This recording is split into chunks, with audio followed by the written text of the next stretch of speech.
The day I walked into that party expecting to find joy in the celebration of my grandson's 8th birthday, I had no idea that it would mark the beginning of a betrayal so deep it would tear apart everything I thought I knew about love, family, and trust. The wounds of losing my husband were still fresh, but nothing could prepare me for what was to come. Stay tuned, and don't forget to subscribe and tell me where you're watching from. I'd love to hear your thoughts. I remember the day clearly. It had been a little over a year since Harold passed. His absence still echoes through every room of this house, this life we built together. I was a woman of 72, but inside, I still felt like I was holding on to the last threads of a life that had slipped away too soon. The days felt long and empty without him, and nothing seemed to fill the void. I would wake up, wander through the house, and try to keep myself busy, but no amount of cleaning, or gardening, or baking could silence the ache in my chest. But despite the weight of grief that threatened to bury me, I tried. I tried to keep going. I even tried to reach out to Daniel, my only son. He had always been distant, but after Harold's death, I wanted to be there for him. I wanted us to hold on to each other. I didn't want to lose him too, so when Leo's 8th birthday rolled around, I thought it would be the perfect chance to show him that I still mattered. I wanted to be there for him. I wanted to be part of his life. Are you sure you want to go? Mom? Daniel's voice echoed in my head as I stood in the kitchen holding the invitation. His words were like a slap in the face, but I hid the sting behind a forced smile. Of course I want to go, I said, trying to sound upbeat. It's Leo's birthday. I haven't seen him in weeks. Daniel was silent for a moment, and then he muttered something under his breath. I just don't want your sadness to ruin the mood. Sadness. That was what he called it. It was more than that. It was grief, pain, and a loss so profound I could barely breathe some days. But I didn't argue. I simply nodded and tried to ignore the hurt. The party was a few days away, and the closer it came, the more I felt my stomach twist with anticipation. I couldn't wait to see Leo's face light up when he saw me. But when the day arrived, I quickly realized that the excitement I had felt was all in my head. The moment I arrived at Daniel and Jennifer's house, I felt it, the coolness in the air. The way Daniel barely made eye contact as he ushered me inside. Jennifer was polite but distant, her forced smile never quite reaching her eyes. I tried to make small talk, but it felt like I was invisible. When I saw Leo, I couldn't help but smile. He was growing up so fast. My heart swelled with love for him, and I couldn't wait to hold him close. But as I walked toward him to give him a hug, Daniel interrupted me. Mom! Not now, he said sharply. The photographer's waiting for us. I froze. My son had always been a bit distant, but this was different. He had never treated me like this before. He was dismissing me, ignoring me. The hurt was almost too much to bear. I watched as Daniel and Jennifer posed for pictures with their friends and neighbors, laughing, smiling, and acting like the perfect little family. And there I was standing alone in the corner of the room, my heart breaking with every passing second. As the party continued, I felt more and more invisible. Every time I tried to engage, Daniel shut me down.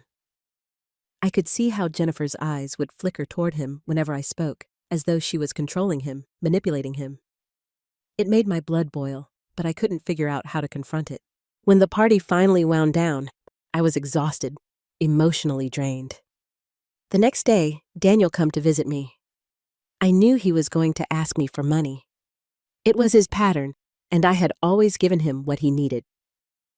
But something inside me was different now. Something had shifted. I couldn't keep enabling him, especially not when he treated me like this. As I sat there silently watching him play with Leo, I felt a strange sense of resolve building inside me. I wasn't going to be his ATM anymore. I wasn't going to let him use me and then discard me like I was nothing. He came to me with the familiar look in his eyes, the one that told me he needed something. Mom, he started, I need some money to cover rent and some bills. I looked at him, my heart aching. This was the moment. I couldn't go on like this. No. Daniel, I said, my voice firm. I'm not going to give you money anymore. I'm not going to keep enabling you." His face hardened. His jaw clenched. "What are you talking about? You've always given me money." "I know, but not anymore," I said. "I'm not going to keep doing this. You need to figure things out on your own." His eyes widened, and then his anger flared. "You're doing this on purpose. You're trying to punish me, aren't you? You've always wanted to control me, and now you're using your money to do it. You're just like Dad." The words stung more than I cared to admit, but something inside me snapped. "I'm not trying to punish you, Daniel. I'm trying to teach you something. You need to grow up and take responsibility for your own life. I can't keep doing everything for you." He stormed out of the house, slamming the door behind him.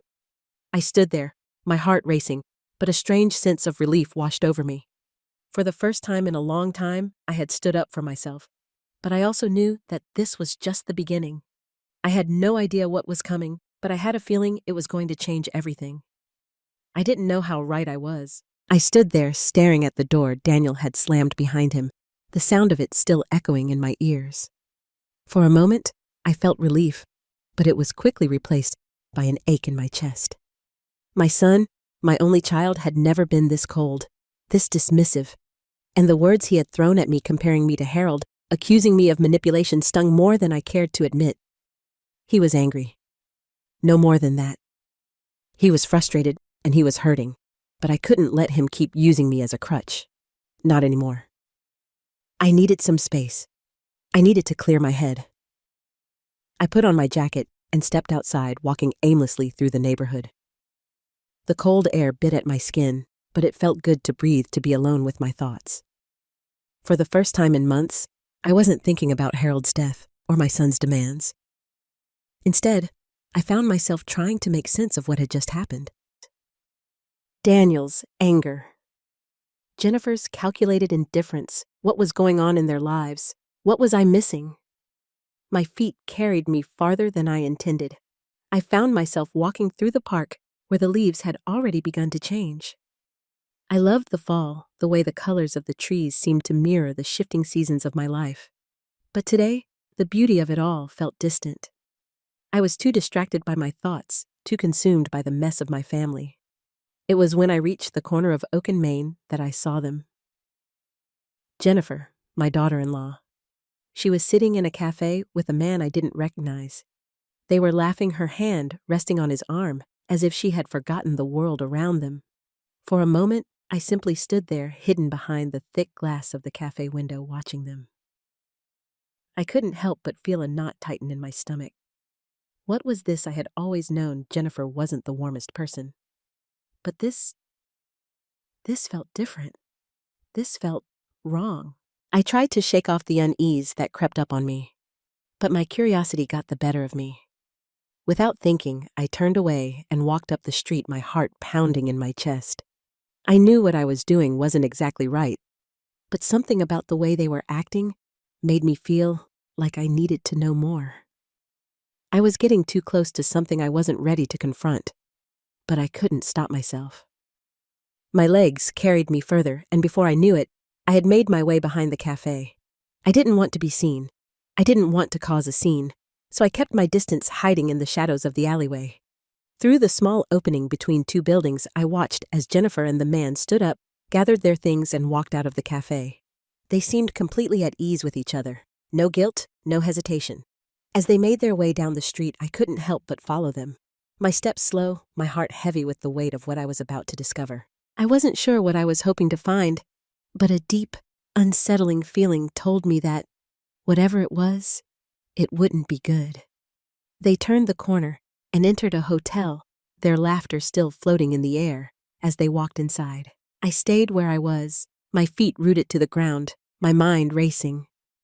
I couldn't move, couldn't breathe. It was like the world had stopped spinning, leaving me frozen in time. Then, as if to confirm my worst fears, I saw it. Jennifer kissed him. She kissed him right there on the street before they went inside the hotel. The reality of it hit me like a ton of bricks.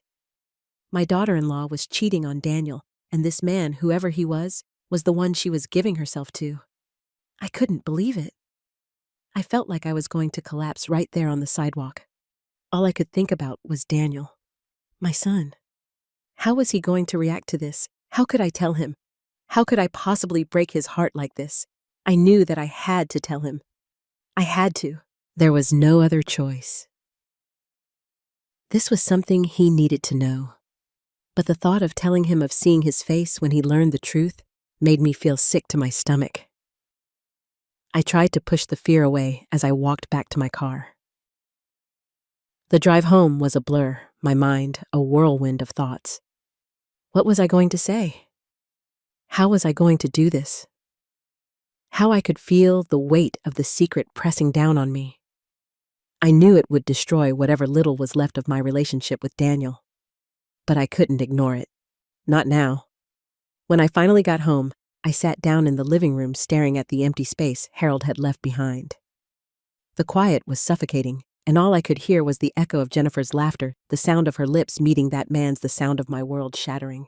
I had to tell Daniel, but how could I do it?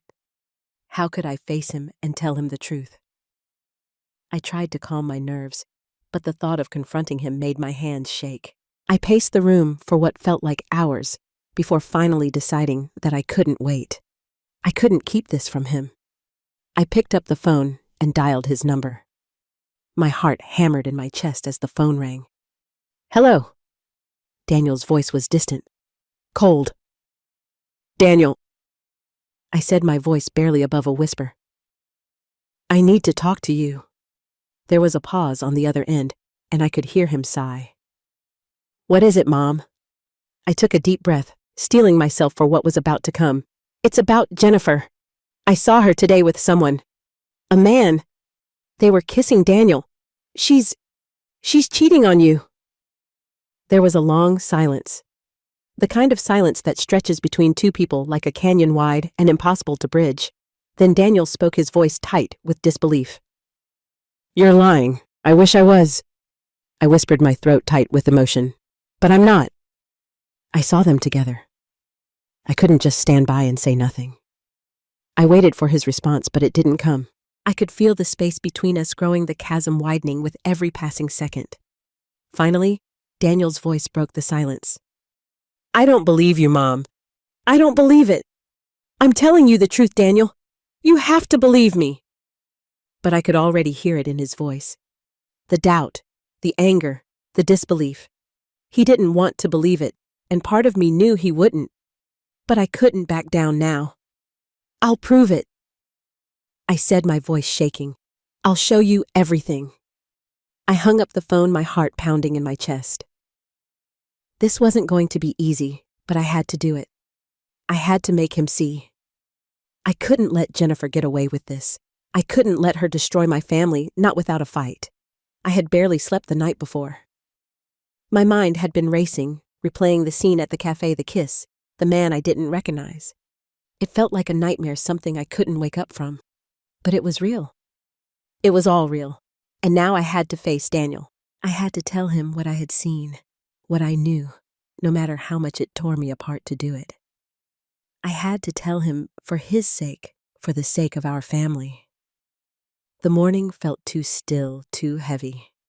I had rehearsed what I was going to say 100 times in my head, but each time I thought about it, the words became harder to speak. What if he didn't believe me? What if he hated me for telling him the truth? What if it ruined everything, but I couldn't hold it in anymore? I knew the truth had to come out, and it was up to me to be the one to bring it to light. When I arrived at Daniel's house, I felt that familiar knot in my stomach. It had been years since I had visited this house, years since I had felt like I was welcome here. There was a time when it had been a home, a place where I was needed, but now it felt cold, like a place where I no longer belonged. I rang the doorbell, my hands trembling, and waited. After a few moments, the door opened, and Daniel stood there looking at me with that same guarded expression. I couldn't tell if he was angry or just indifferent, but I had to do this. "Mom," he said, his voice flat. "What's this about?" I took a deep breath and stepped inside, knowing I couldn't back out now. "Daniel, I need to talk to you about Jennifer." He frowned, clearly irritated. "What about her? I don't have time for this. I saw her today," I said. my voice trembling despite my best efforts to sound calm. She's cheating on you. I saw her with another man. They went into a hotel together. I watched them. You're lying. Daniel interrupted me, his voice rising. This is ridiculous. Why are you doing this, Alice? What do you want from me? Stop trying to make me look like a fool. He shook his head in disbelief, his hands clenched at his sides. You've always been the drama queen, but this is too far. You're just trying to hurt us. I felt a sting in my chest. I wasn't trying to hurt him. I was trying to help him to open his eyes to what was right in front of him. But the more I spoke, the more he pushed me away.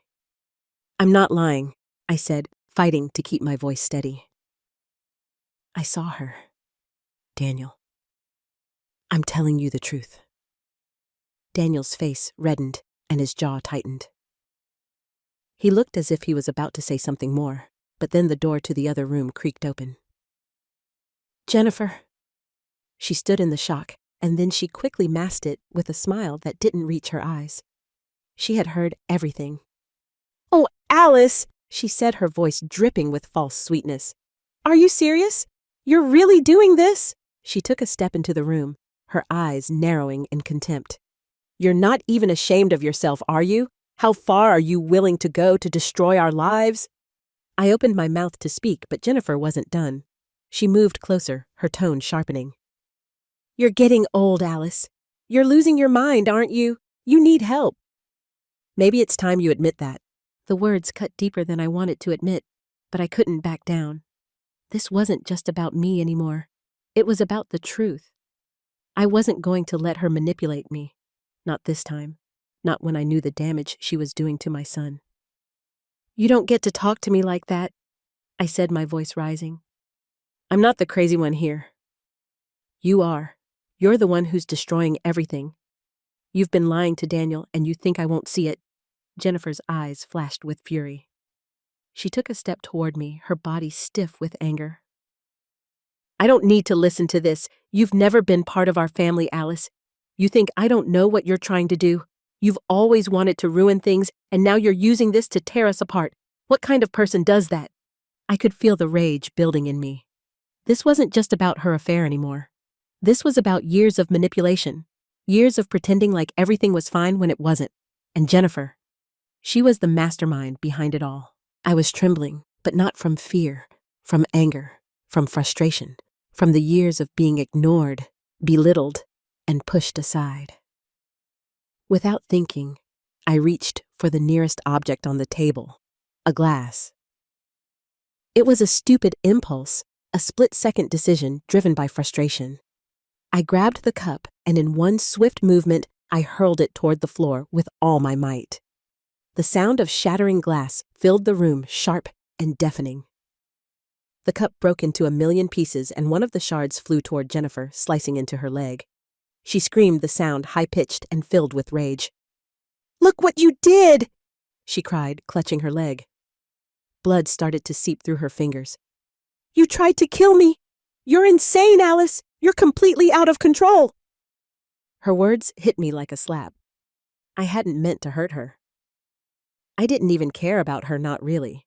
But what I did care about was the fact that she was now turning the situation around, making me the villain. She was playing the victim, and I was the one who was losing. Daniel rushed to her side, his face twisted in anger and disbelief. "What the hell is wrong with you, Mom?" he shouted. "You've lost your mind. Get out of my house, now." I stood there frozen, my heart breaking all over again. I had tried to help him. I had tried to tell him the truth, and this was how he repaid me. Jennifer's bloodshot eyes looked at me with a twisted satisfaction. She had won. She had turned my own son against me, and there was nothing I could do about it. "I'm done, Alice," Daniel said, his voice cold. "I don't want to see you again." I didn't say a word as I turned and walked out the door. The weight of his words, of the way he had thrown me out like I was nothing, was too much to bear. But I knew deep down that I couldn't give up. I couldn't let them win. I would find a way to make them see the truth, even if it meant losing everything.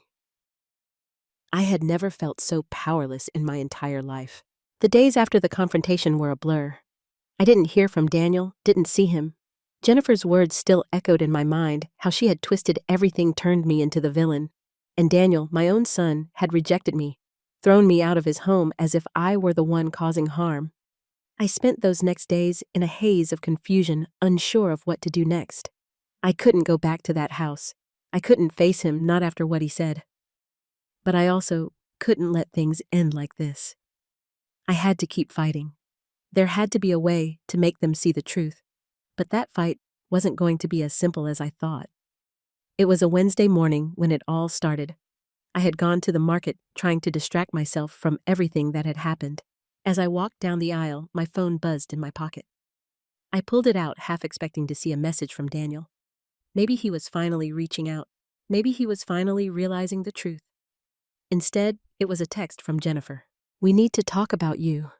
You're not well. Daniel and I are worried about you. This can't go on." The words hit me like a punch to the gut. What did she mean, this can't go on? I had barely finished reading the message when the phone rang. It was Daniel. "Mom, we need to talk," he said, his voice flat, emotionless. "Jennifer and I are really concerned. You're not doing well. You need help." "Help?" I echoed, confused. "What do you mean, Daniel? I'm just trying to tell you the truth about your wife. I'm trying to protect you." "You're not well, Mom," he repeated, his voice strained. "We think it's time for you to get some professional help. Maybe even go to a facility just for a little while. You're getting more aggressive." You threw a glass at Jennifer. "That's not okay." I stood there frozen in the middle of the grocery store, the words sinking in. A facility. They wanted to send me to a facility. It felt like the ground was slipping out from under me. "Daniel," I said, my voice trembling. "I'm not crazy. I'm not losing my mind. I saw what I saw, and I'm trying to protect you. You need to understand."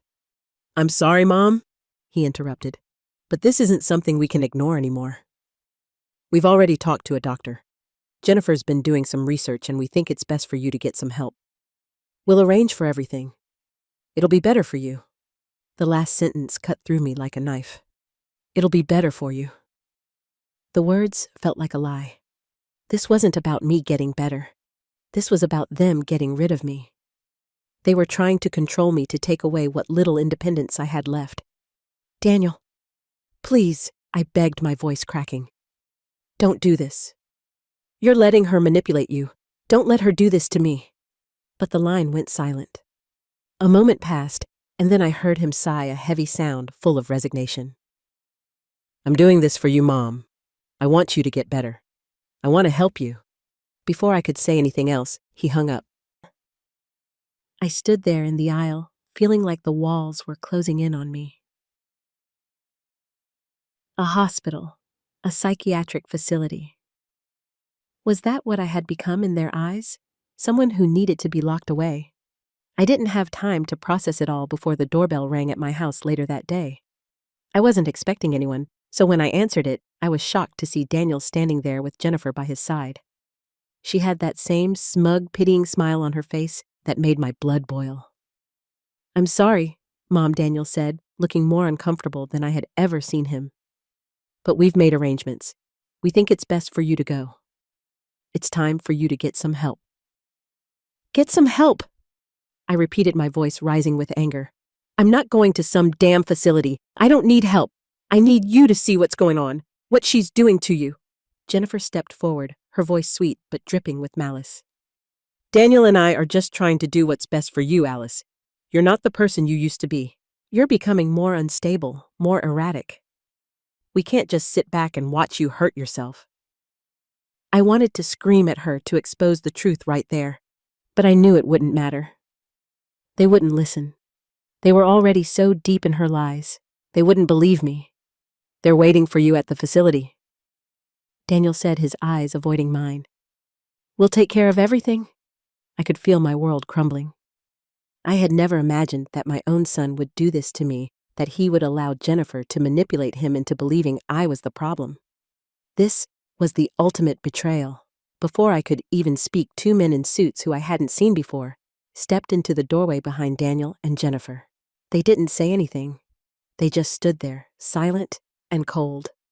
My heart raced. I knew what they were there for. Daniel. "Please," I whispered, my voice shaking. "Don't do this. You can't let them take me. I'm not crazy." But Daniel just stepped aside, his face unreadable. "I'm doing what's best for you, Mom. I'm sorry." One of the men moved toward me. "Mrs. Alice, please, we need to get you to the car." I wanted to fight. I wanted to scream, to fight back against this madness. But I was too weak, too broken. They were taking me, and there was nothing I could do about it. As I was led to the car, Jennifer's voice echoed behind me. "It'll be better for you. Alice, you'll see." The ride to the facility felt like a slow, suffocating nightmare. I was trapped. I had no control, no voice. The tears I had held back for days finally spilled over as I sat in the back seat staring out the window at the world I was being taken away from. I had never felt so alone in my life. They were treating me like I was incapable, like I didn't have a say in my own life. But they were wrong. I wasn't crazy. I wasn't weak. And I wasn't going to give up. I would find a way out. I had to. The walls of the facility were stark cold and impersonal. The sterile smell of disinfectant hung in the air, mixing with the quiet hum of machines in the background. It was nothing like the life I had known before. This was not my home. This was a place where people went when they had nowhere else to go, when they were deemed incapable of taking care of themselves. And that's what they thought of me now. I sat in the small, uncomfortable chair in my room, my hands resting on my lap, feeling the weight of it all. How had I gotten here? Just a few weeks ago, I was in my own home, living my life, trying to help my sons see the truth. Now I was being treated like an invalid, a burden. And the worst part, no one was listening. Daniel. My own flesh and blood had done this to me. He had let Jennifer manipulate him, let her convince him that I was losing my mind. I had spent years protecting him, loving him, only for him to throw me aside like I was nothing. And Jennifer. She was the puppet master pulling the strings behind it all. It was humiliating, the way they treated me, the way they spoke to me as if I were fragile, as if I couldn't understand what was happening. I had never felt so small in my entire life. The first visit they made to see me was an ordeal I would never forget. Daniel showed up looking uncomfortable and guilty, like he didn't really know how to deal with the situation.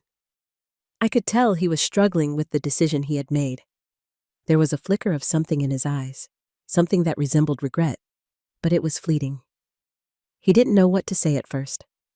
He stood by the door, his hands shoved deep into his pockets, his gaze avoiding mine.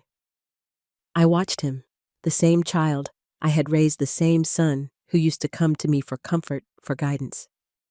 Now, he was a stranger. "Mom," he said, finally, his voice soft. I don't know what to say. This whole situation it's messed up." I didn't respond. What was there to say? He had already made his decision. He had already chosen Jennifer over me. He looked down at the floor, shifting uncomfortably. "I feel bad, you know. It's just hard seeing you like this." I could see the guilt in his eyes, but it didn't matter. The damage had been done. The betrayal had been too deep. Jennifer, standing next to him, put on her best concerned expression, though I could see right through it. She was faking it just like she had faked everything else. "I know, Daniel," she said, her voice dripping with false sympathy. "It's really hard to see her like this, but she needs help. We're doing this because we care about her, because we want her to get better."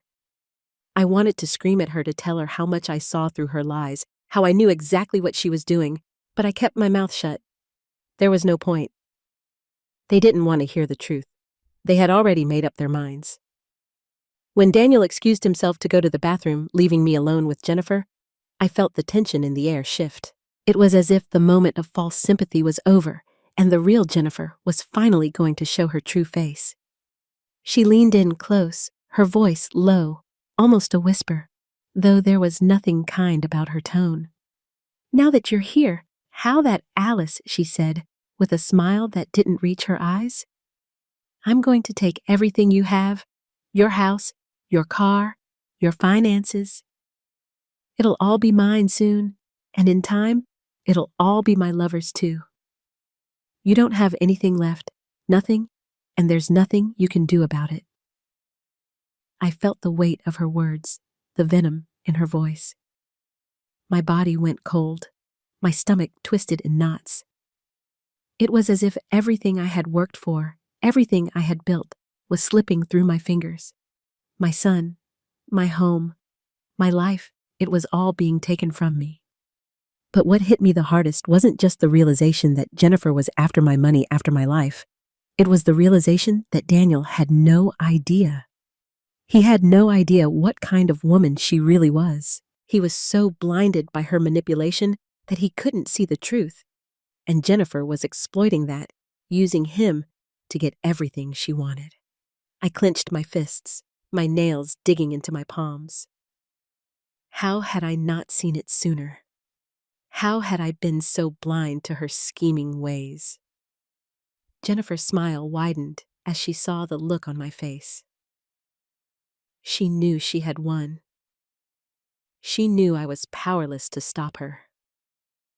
"You'll never get out of here."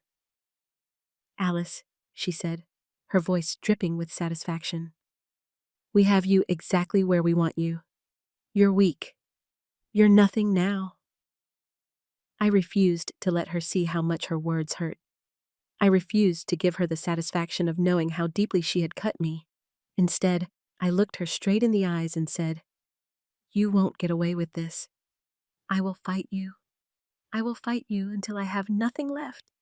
She chuckled, a low, mocking sound that made my blood boil. "You're welcome to try," she said, turning on her heel and walking away. As I sat there, the weight of her words pressing down on me, I knew that I couldn't give up. I couldn't let Jennifer win. I couldn't let her destroy everything Harold and I had worked for. I had to find a way out. I had to find a way to expose her, to show Daniel the truth. But more than that, I had to find a way to regain control of my life. Because if I didn't, everything I had ever known, everything I had ever loved, would slip away from me forever. And I wasn't ready to let that happen. Not yet. I couldn't just sit here in this place waiting for Jennifer to take everything I had worked for. I couldn't let her win. I had to do something. And the more I thought about it, the more I realized what I needed was something concrete, something real evidence. I had to have something to prove to Daniel that Jennifer was not the sweet, innocent woman she pretended to be. I wasn't going to let my son stay in the dark. He needed to know the truth. I knew he wouldn't listen to me directly, not after everything that had happened. But I had to find a way to make him see the monster she really was. The only problem was that I was stuck here. That I was in this godforsaken facility trapped. They were controlling my every move, my every breath. I couldn't just walk out and confront them. If I tried, they would call Daniel and I would lose any chance of gaining his trust again. But I could still do something. I could use the resources around me. I was allowed to use the computer in the common area of the facility. It wasn't much, but it was enough. Late one night, when the other residents were asleep, I made my way into the room. My hands were shaking as I sat down, but I had to do this. I had to act quickly before Jennifer and Daniel could do any more damage. I opened the browser and searched for a private investigator. I had no idea how to go about it, but I knew I couldn't waste time. I found a few listings, but one caught my eye. A local detective agency with solid reviews. I took a deep breath, my heart pounding in my chest, and clicked the number to call. A man answered on the second ring. "Hello, this is Donovan Investigations. How can I help you?"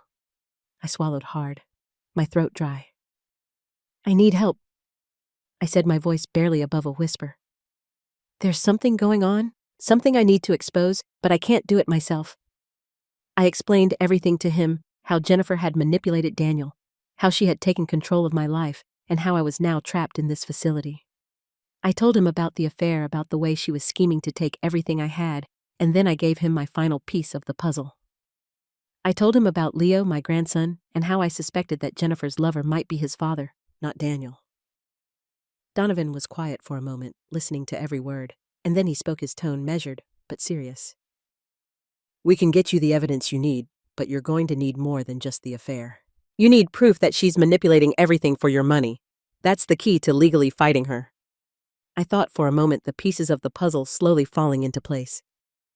I couldn't just expose the affair and expect Daniel to believe me.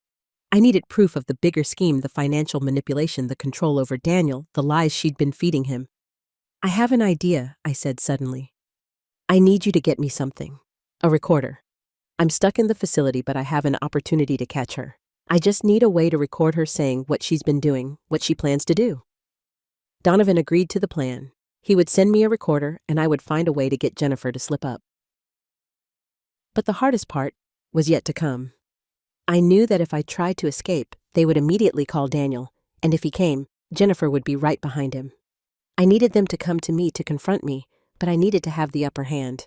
The only way to get what I needed was to force Jennifer into a situation where she would reveal herself, where she would expose her manipulations. The plan started to take shape. The sound of my footsteps echoed in the hallway as I paced back and forth, my mind swirling with the details of my plan. Everything had to go perfectly. One wrong move and I could lose everything, but I had no choice anymore. Jennifer thought she had won, but I was going to turn the tables on her. I was going to expose her once and for all. The plan was simple. I had to make a scene. I had to make them think I was desperate enough to try to escape this hellhole. If I could get their attention, make them think I was losing control, it would force them to act, and that would get Daniel here. Jennifer too. They would come, and that was when I would have my chance to record her. Her true self, her lies, her manipulations. So I made my move. I slammed the door to my room, throwing some of my belongings onto the floor as loudly as I could. Then I yelled. I screamed, calling for help, calling out to anyone who would listen. I shouted about how I was being locked up, about how I couldn't take it anymore, how I needed to leave. It was all an act, of course, but it had to be convincing. I could hear the footsteps of the staff rushing down the hallway, their voices rising in alarm. But I didn't stop. I needed them to panic. I needed them to call Daniel. I needed them to bring him here with Jennifer by his side. And just as I had hoped, within minutes the phone rang at the front desk. I didn't need to hear the conversation to know what was happening. They were calling him. Daniel would be on his way. Jennifer would be with him. The trap had been set. A few minutes later, I heard the sound of the door opening. Daniel walked in, his face a mix of confusion and frustration, as if he had been pulled away from something important. Jennifer stood beside him, her face perfectly composed, the fake concern still plastered on her features. "Mom, what the hell is going on?" Daniel asked, his voice filled with irritation. "What is this? Why are you acting like this?" I could see the tension in his shoulders, the way he shifted his weight as he looked at me. He didn't want to be here. He didn't want to deal with me. And I could feel it in the air between us. But this was the moment. This was the time to manipulate the situation, to make him think that maybe, just maybe, I wasn't as crazy as Jennifer wanted him to believe. I took a deep breath, forcing my face into a mask of regret. My voice came out soft, almost pleading. "Daniel, I'm sorry. I know you're doing this because you care, but I can't keep living like this. I need to get out of here. Please, can you talk to the doctor? Maybe I can have fewer restrictions. Please, just please help me." For a brief moment, I saw a flicker of guilt in his eyes. I could see it, the confusion, the remorse. He hated seeing me like this. He hated that I was in this place, but he was so blinded by Jennifer that he couldn't see that it wasn't my fault. It wasn't me. It was her. But I couldn't say that. Not yet. Daniel didn't respond right away. Instead, he glanced at Jennifer, his eyes searching hers, as if looking for permission to do something. That look alone told me everything I needed to know. Jennifer had him under her thumb. She was the one pulling the strings, and I was nothing but a pawn in their twisted game. After what felt like an eternity, Daniel sighed. "I'll go talk to the doctor," he muttered, his voice tinged with frustration. "I'll see what I can do." With that, he left the room, leaving me alone with Jennifer. Now this was it. This was my chance. I waited for a few moments, listening carefully for the sound of Daniel's footsteps fading down the hallway. Once I was sure he was gone, I turned to Jennifer. She stood there, arms crossed, a smug smile curling on her lips, as if she had already won. I knew what I had to do. I let out a soft, almost tired sigh, keeping my voice casual as I spoke. "So, you've been busy, huh? I'm sure you've already spent all my money, haven't you? I know you've been planning this for a while. You probably sold the house and the car already. That's what you do, isn't it? Take everything that's mine and make it yours." Jennifer's smile faltered for just a moment, but she quickly recovered, her expression dripping with fake sympathy. "Alice, you don't understand. We're doing this for you. You need help. You need to get better. You can't keep living like this. You've lost everything." But I wasn't listening to her words anymore. I knew exactly what I was doing. I had baited her, and now I had her where I wanted her. Jennifer laughed, a high-pitched, condescending laugh that made my blood boil. She stepped closer to me as if she were about to offer some comforting words. But all I heard were the lies she had been feeding me for months. "You have no idea how much easier things are now that we don't have to worry about you," she said, her tone dripping with malice. "The house is gone. The car is gone. Everything you had. It's all mine now. We're living just fine. Alice living off of your money. You've served your purpose. You're a burden now, a useless old woman." Her words hit me like a slap in the face. I had always known Jennifer was ruthless, but hearing her say it so coldly, so plainly, it made me sick.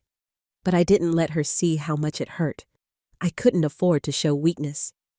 What she didn't know, what she had no idea about, was that every word she said was being recorded. Every confession, every lie was being captured on that tiny device I had hidden in my pocket. She smiled down at me, her voice mocking as she added, "You'll never get anything back, Alice. There's nothing you can do about it now. You're trapped."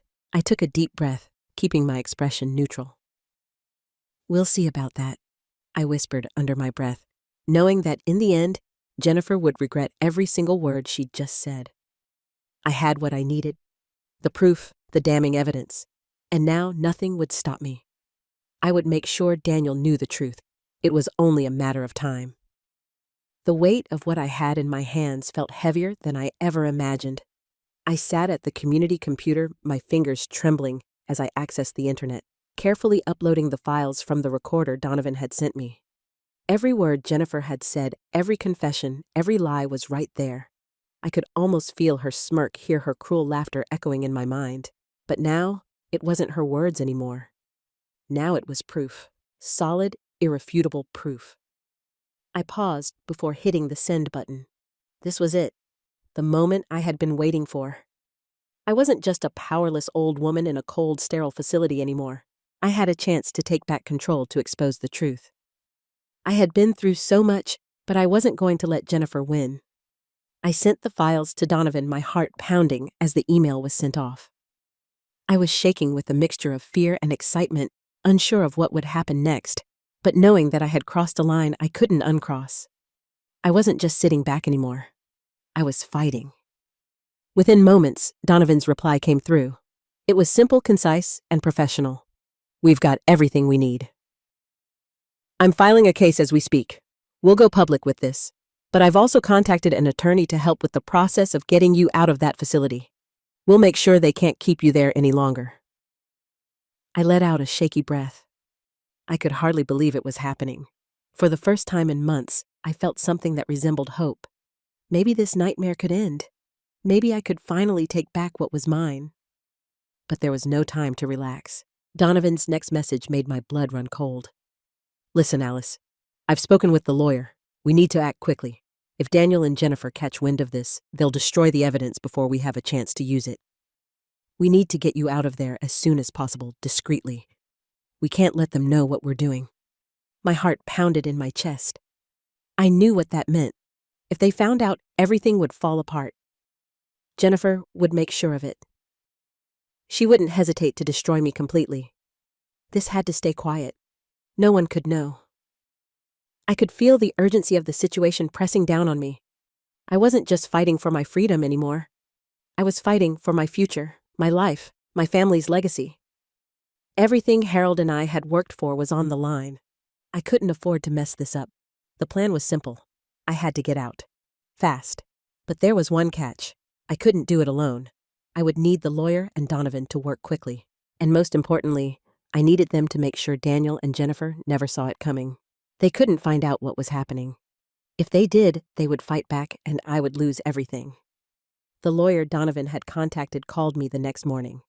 His voice was calm, professional, but there was a sense of urgency there that I couldn't ignore. "We filed the necessary papers, Alice," he said. "We've already contacted the facility.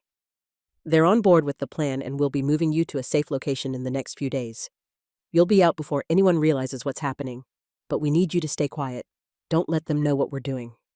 I nodded, though I knew he couldn't see me. "I won't say anything. I just need to get out of here." "Good. We're working on a plan to ensure your assets are protected. We'll make sure Jennifer doesn't get her hands on anything, but we need to be swift. If they find out about the legal action, they'll move fast to cover their tracks." I felt a surge of hope, but also fear. Everything was hanging by a thread, but I had no choice. I had to trust them. I had to believe that they could help me. "I understand," I said. "Just make sure they don't find out. If they do, it's all over. We're on it." The lawyer reassured me. "We'll keep you updated every step of the way. Just stay calm, and we'll get you out of there." I hung up the phone and sat in silence, trying to steady my breathing. It was happening. I was going to get out of here. But the fear gnawed at me. What if something went wrong? What if Jennifer found out? What if Daniel came to his senses and realized what I was doing? I couldn't afford to make a mistake now. I couldn't afford to trust anyone but the people who were working to help me escape. And so I waited. The days dragged on, each one feeling longer than the last. I could feel the tension building inside me. But I didn't show it. I couldn't let anyone here see how desperate I was. Not the staff, not the other residents. No one could know that I was about to be set free. I spent every moment I could in my room, using the time to gather my strength and prepare for what was coming. There was no turning back now. This was my chance. This was my fight, and I was going to win. As I lay in my bed that night, my mind racing, I knew that everything was about to change. For better or for worse, I was on the cusp of reclaiming my life. But Jennifer didn't know that yet, and when she found out, it would be too late. The trap had been set, and now it was time to let it spring. The morning dawned quietly, a soft light creeping through the blinds of my room. I sat on the edge of the bed, my heart racing with anticipation.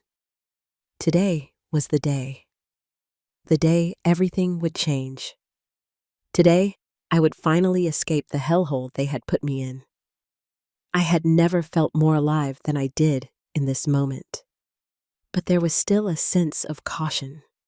There was no room for mistakes now, not after everything I had endured. I couldn't afford to falter now, not when the stakes were so high. I heard the faint sound of footsteps outside my door. And then the soft knock I had been waiting for. It was Donovan. He had arranged everything. "Are you ready?" He asked, his voice low, filled with urgency. I nodded, even though he couldn't see me. "I'm ready." He handed me the small envelope with the court documents inside. Everything we needed to make my release official. The lawyer had worked quickly, and thanks to their efforts, I was about to leave without anyone knowing. No one, least of all Jennifer and Daniel, could find out. I stood up, my knees a little weaker than I would have liked, but I pushed the fear aside. I couldn't show any weakness now. Not when I was this close to taking back control of my life. Donovan gave me a quick nod, and we moved quickly through the back halls of the facility. The staff was distracted, and the guards had been given strict instructions not to ask questions. Everything had been set up to make my exit as smooth as possible. In minutes, I was out the door, walking into the cool morning air. The world felt different now, like I was seeing it for the first time after years of being trapped in darkness. For the first time in what felt like forever, I could breathe. I could think. I was free, but I wasn't done yet. I still had one last thing to do. Donovan and I climbed into the car he had arranged for me, and as we drove through the city, I could feel the tension building in my chest. I had a plan, and it was time to put it into motion. I had to go to Daniel's house. I had to show him the truth. I had to expose Jennifer for what she was. I didn't know how Daniel would react. I didn't know if he would believe me. But I knew one thing for certain. I couldn't let Jennifer get away with it. Not after everything she had done to me, to him, to our family. When we arrived at Daniel's house, I didn't hesitate. I walked up to the door with determination, the envelope containing the damning evidence clutched tightly in my hand. I rang the doorbell and waited. A few moments later, the door opened. There stood Daniel, looking surprised, but still as distant as ever. His eyes widened when he saw me standing there in front of him. "Mom," he said, his voice filled with confusion. "What are you doing here? I'm here to show you the truth." "Daniel," I said, my voice steady. "I'm here to show you everything Jennifer's been hiding from you." He stared at me for a long moment, clearly unsure of what to say. I could see the hesitation in his eyes, the faintest flicker of doubt. But Jennifer was already there, standing behind him, her smile tight and forced. "What's this about?" she asked, her voice dripping with false sweetness. I didn't answer her. Instead, I stepped into the doorway, my eyes fixed on Daniel. "Do you really want to know what's been going on behind your back?" I asked him, my voice soft but firm. "Do you want to know what your wife has been doing?" Daniel's face hardened, but there was a flicker of fear in his eyes. I knew this was difficult for him to process. He had built his life with Jennifer, trusted her with everything. But now the truth was undeniable. I pulled out the small recorder and pressed play. The sound of Jennifer's voice filled the silence of the hallway. "The house is gone. The car is gone. Everything you had, it's all mine now. We're living just fine, Alice. Living off of your money. You've served your purpose. You're a burden now. A useless old woman." I saw Daniel's face go pale as he listened to the recording. The shock was evident on his face, his mouth opening and closing as if he couldn't find the words. Jennifer's expression twisted into one of panic, but it was too late. The truth had already been revealed. "That's not what it sounds like," Jennifer said quickly, her voice rising in defense. "You don't understand, Daniel. Alice is just—" But Daniel cut her off, his voice trembling with disbelief. "Shut up, Jennifer. Just shut up." I handed him the envelope with the financial documents inside. He took them, his hands shaking as he opened them. I could see the realization dawning on him as he read the pages. The proof of Jennifer's betrayal, her manipulation, her scheming. All of it was there, black and white. There was no denying it anymore. This is insane," Daniel muttered, his voice filled with horror. He looked up at me, his face a mixture of guilt and disbelief. I had no idea she was doing this to me. To you." Jennifer's face turned red with anger. "You don't know what you're talking about," she spat. "This is all lies. None of this is true." I shook my head slowly, my eyes never leaving her. "You've been lying to him, Jennifer, all this time. You've been manipulating him, taking everything I worked for, everything Harold and I built, and you thought you could get away with it. But you won't." Daniel turned to Jennifer, his voice cold, hard. "I trusted you. I believed in you. But you've been deceiving me, all this time." Jennifer's face twisted into an expression of pure rage. "You don't know what you're talking about," she hissed, taking a step forward. You think you can just come in here and ruin everything? I'm not ruining anything. Jennifer, I said, my voice steady. You did that all on your own. Daniel stood there staring at her, his mind clearly reeling from everything he had just learned. He looked back at me, his eyes filled with confusion and hurt. Is it true? Is Leo? I took a deep breath and nodded, the weight of the truth sinking in. Yes, Leo may not be your son. Jennifer's affair, it's been going on for a while. I'm sorry, Daniel, but it's time you knew the truth. Daniel's face crumpled, the weight of the realization crashing down on him. No, this can't be true! But it was, and now there was no escaping it.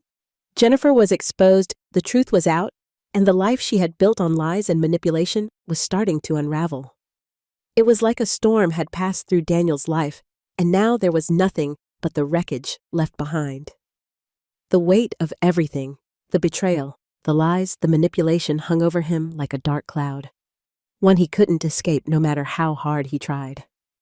The next few days felt like a blur. Jennifer was arrested, charged with financial manipulation, fraud, and conspiracy.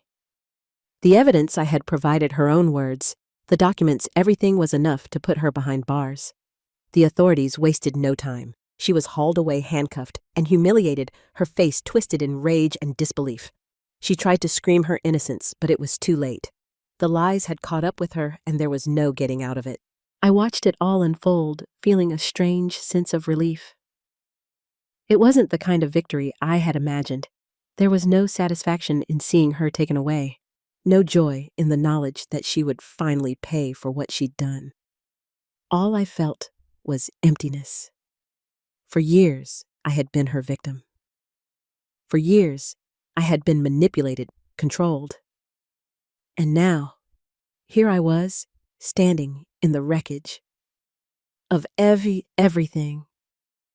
Daniel, of course, was devastated. He had trusted her. He had built a life with her, one he thought was real. But now, everything he had believed in was shattered. He was left to pick up the pieces, and it wasn't going to be easy. I tried to avoid him in the days that followed, giving him space to process everything. I wasn't sure what I could say to him. After all, he had betrayed me too. He had sided with Jennifer, turned his back on me when I needed him the most. But there was something in his eyes now, something that hadn't been there before. Guilt. He showed up at my door one afternoon, looking exhausted and broken. He was different, his face pale, his posture slumped as if the weight of his actions had physically drained him. "Mom," he said softly, his voice hoarse. I don't know how to fix this. I don't know how to make up for what I've done." I didn't say anything at first. What was there to say? I had been through too much to just forgive him on the spot. But there was something in the way he said it, something raw and genuine. Maybe he was starting to see the truth. Maybe he was beginning to realize just how deep his own blind spots had been. "Daniel," I finally said, my voice steady, but filled with the weight of everything we had been through. "It's not about fixing it. It's about learning from it. You have to face what you've done. You've got to live with it, and so do I." He nodded slowly, looking at the ground. I know I can't take any of it back, but there's something I need to do. Something I've been thinking about." I looked at him curiously, waiting for him to continue. "I need to adopt Leo," he said quietly. "I don't care about bloodlines. I don't care if he's not my biological son. He's mine. I'm the one who's been here for him. I'm the one who's raised him." His words hung in the air between us, and for a moment I didn't know how to react. It was such a complicated, tangled situation. Leo had been a part of our family, but now there was the question of paternity. What if he wasn't Daniel's child after all? What if he was the product of Jennifer's affair? Could Daniel still be the father in every sense of the word? I didn't have the answers. I couldn't give them to him. But in that moment, I understood what he was trying to do. He was trying to make things right, trying to fix what he had broken. And maybe for the first time, he was trying to be a father. Maybe he wasn't the man I thought he was. Maybe he still had a chance to prove himself. You don't have to do it alone. Daniel, I said, my voice softening. You're not alone in this. If you really want to adopt Leo, then you'll have to fight for it. But you don't have to do it by yourself. He looked at me with gratitude in his eyes, but there was something else there too, something that I couldn't quite place. Maybe it was guilt. Maybe it was relief. But whatever it wasn't the same Daniel who had thrown me out. This was someone who was trying to heal, trying to fix the pieces of his shattered life. The next few weeks were a whirlwind. Jennifer's arrest and the legal proceedings were only the beginning. There were discussions about Leo's future legal battles about his custody and a long road ahead for Daniel. I watched as he slowly began to take responsibility for his actions, for the role he had played in my pain and in the unraveling of everything we had once been. I didn't know if we could ever go back to the way things were before. There was so much that had been broken, but I did know this. I was finally free from Jennifer's control, free from the manipulation, free from the guilt and the anger that had weighed me down for so long. I started to rebuild my life slowly, carefully. I moved into a small house on the outskirts of town, one that felt like a fresh start. It wasn't much, but it was mine, my space, my home. I didn't have to share it with anyone. I could do things my way without the constant weight of someone else's expectations. And little by little, I began to feel like myself again. I started spending time with friends I had lost touch with, getting involved in activities I had neglected for years. I even began volunteering at the local shelter, helping others who had been through struggles like mine. As for Leo, I didn't have all the answers, but I knew that in the end, love wasn't defined by blood. It was about who showed up for you, who stood by you through the hardest times. And right now, that person was Daniel. He and I had a long road ahead of us, but I was ready to walk it one step at a time. Jennifer might have thought she could take everything from me, but what she didn't realize was that you can't steal what someone has inside them. Strength, resilience, the will to keep going, no matter how much life tries to knock you down. And I was still standing. I always would be. I decided to start my life again in a new house. It wasn't grand or extravagant, but it was mine. A modest 2-story house on the edge of town with a small garden and a cozy front porch. I had picked it out myself, every detail considered, every room reflecting what I had longed for, a space that was truly my own, free from the manipulations of the past. I had done it. I had reclaimed what was mine. The past few months had been a blur of change, legal battles, new beginnings, healing old wounds. But now, standing here in front of this house, I realized something profound. I had rebuilt my life. Not just the house, not just my finances, but my sense of self. The woman I was before the one who had been swallowed up by grief, by betrayal, by neglect. She was gone. She had been replaced by someone stronger, someone who knew her worth and wasn't afraid to fight for it. I walked into the house, taking in the familiar smell of fresh paint and new wood. I could almost hear Harold's voice in my head telling me how proud he'd be. It wasn't easy, the process of letting go of him. His absence still carved a space in my heart that nothing could fill. But I had learned to carry that pain in a different way now, a way that didn't consume me, a way that allowed me to keep living. I had spent so many years living for others, trying to be the perfect wife, the perfect mother, the perfect daughter-in-law. But in the end, I realized that the most important person to live for was myself. I didn't want to waste any more time on the people who had tried to take everything from me. I had let go of the guilt, the resentment, and the anger that had consumed me for so long. But that didn't mean I couldn't help those I loved who were still struggling. Daniel had been working hard to rebuild his life. And Leo, well, Leo was still adjusting, still coming to terms with everything. I couldn't erase what had happened, but I could be there for them. I didn't know what the future held, but I was determined to help them, as they had helped me to give them the support I had denied myself for far too long. It was an early Saturday morning when Daniel came by looking tired, but a little lighter than he had before. His relationship with Jennifer had crumbled completely, and though the process of healing wasn't easy, I could see the change in him. He was starting to realize the gravity of his choices. The guilt I could see was still there, but it was no longer his defining trait. "I've been thinking a lot about Leo," he said as we sat in the small living room of my new home. "I'm doing everything I can to make sure he's okay, but I don't know if I'm enough. I don't know if I'm enough to be the father he needs." I could see the concern etched into his face, the uncertainty in his eyes. He was trying, that much I could see, and maybe, just maybe, he would become the father Leo needed him to be. "You are enough, Daniel," I said softly, my voice full of a confidence that I had earned the hard way. "You've always been enough, and I know it's hard, but I'm here for both of you. I know you'll make mistakes along the way, but you'll learn from them.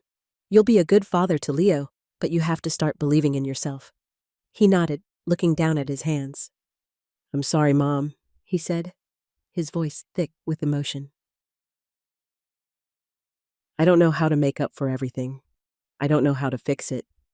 You don't have to fix it, Daniel," I said, reaching over and taking his hand. "But you can make it right, and that starts with being there for him, being present. I'm not saying it will be easy. It's going to take time, but you'll get there." Daniel didn't speak for a moment, just sat there quietly. Then he looked up at me, a small, tentative smile playing at the corner of his lips. "Thanks, Mom. I don't know where I'd be without you." I smiled back, feeling the warmth of his words settle into my chest. I had always been there for him, but now he was starting to find his way, and that made everything worth it. Later that afternoon, Leo came over to visit. He was still a little distant, still working through his emotions, but when he saw me standing there in the doorway, something in his eyes softened. "Hi, Grandma," he said quietly, his voice a little unsure, but there was a spark of something in him, hope maybe. I knelt down to his level, my heart swelling with love for this child who had been caught in the middle of so much chaos. "Hey, Leo, I'm glad you're here." He smiled shyly and stepped into my arms for a hug. It wasn't perfect, but it was a start, and that was enough for me. We spent the afternoon together, and I could feel the distance between us shrinking. Slowly, we were beginning to rebuild our relationship. The pain of the past would never completely disappear, but I had learned to carry it differently. With time, I had started to see the beauty in the little things again, the way Leo's laugh filled the room, the quiet moments I shared with Daniel, and the peaceful solitude of my new home. As the evening drew to a close, I sat on the porch, watching the stars begin to fill the sky. It was quiet now, peaceful, and for the first time in a long time, I felt like I could breathe again. The loss of Harold would always be with me. It was a grief that ran deep and never truly went away, but I had found a way to live with it, to honor it, and to keep moving forward. I wasn't the same woman I had been. I was stronger now, more independent, and I knew that no matter what the future held, I had the strength to face it. I had learned that it was never too late to start over, to rebuild, to find joy again. And for the first time in years, I felt truly free. A new chapter was beginning, and I was ready to live it.